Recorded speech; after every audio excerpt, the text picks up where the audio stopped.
What's going on, guys? Another job today. This is one that I've been putting off for probably about a year now. This is one where the base has delaminated and it's a limestone base and it's fractured. The headstone's been on the ground now for quite some time. When I first came to the cemetery, this was laying flat on the ground. I don't like working with concrete. I would prefer to use original materials where possible. And so with this one, what I'm going to try and do is to salvage this base.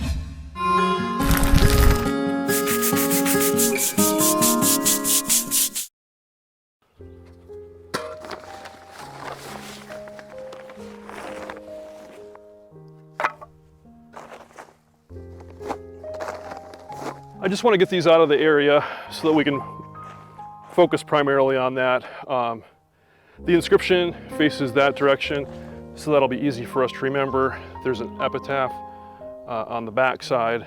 I'm not seeing any last name here, so there's not a distinctive front there, but we can just lift this up.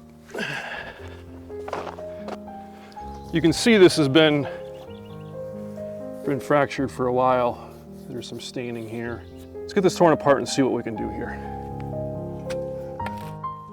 This is the grave of a young baby boy, Walter Frank Bakerberg, who was born and died in 1901.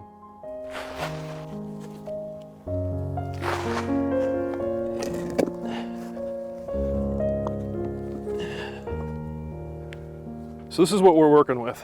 That surface where things have, there's tree roots, actually, you can see it here, tree roots, and separated it.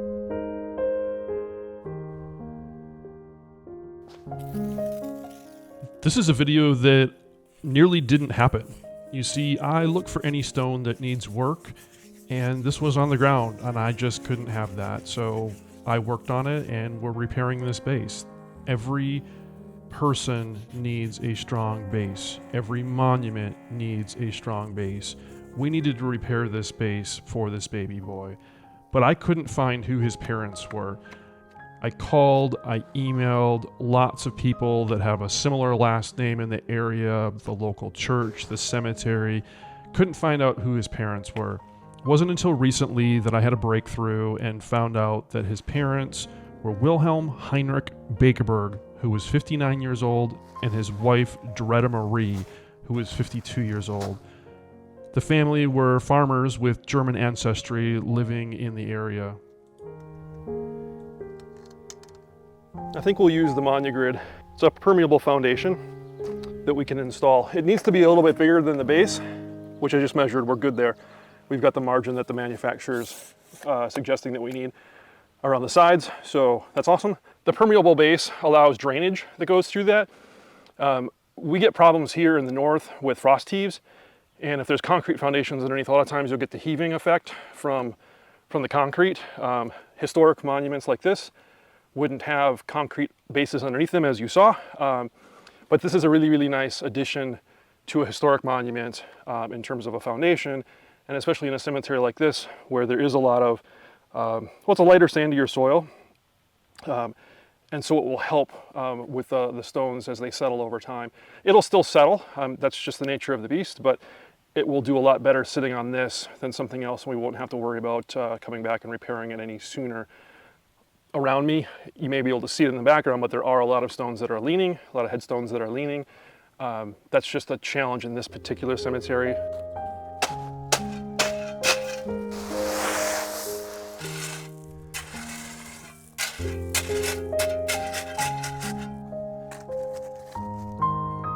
Spot on.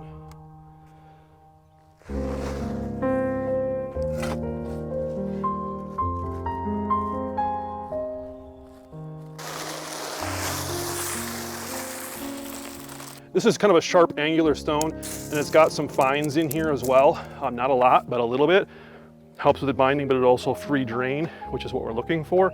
So for the compaction, it'll be super awesome.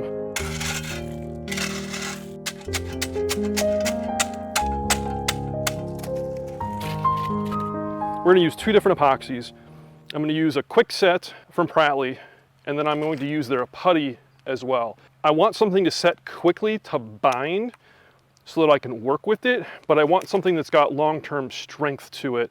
This has long-term strength, but this has a lot stronger strength. The longer the setting, easier to work with, and it's going to take me a bit of time to get this up on here, and I don't want this quick set setting up too fast. So we'll mix the standard putty first, we'll get that on there, then we'll go for the quick set.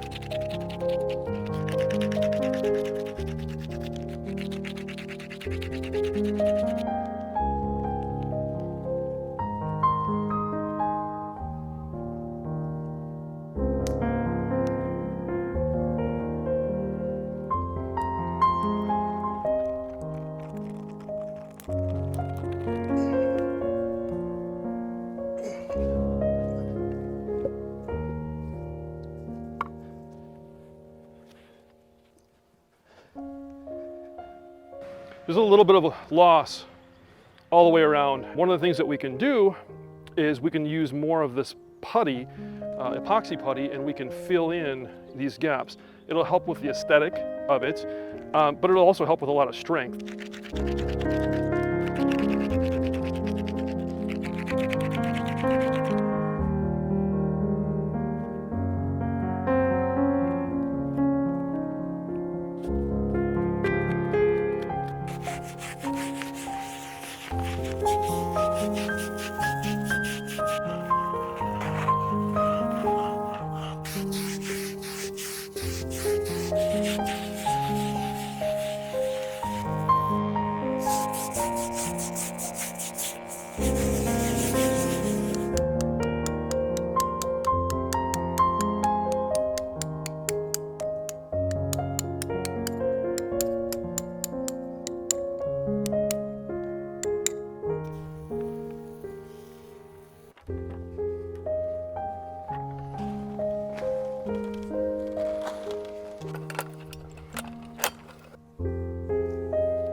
Okay.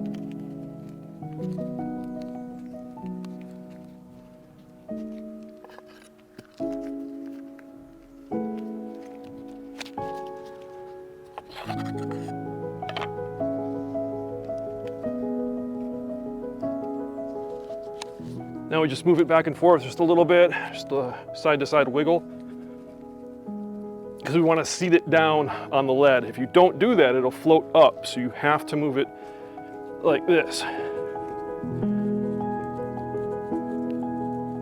And you don't want it floating. That'll be a real problem for you. So you can see all this squeeze out. It's perfect.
So yeah, perfect.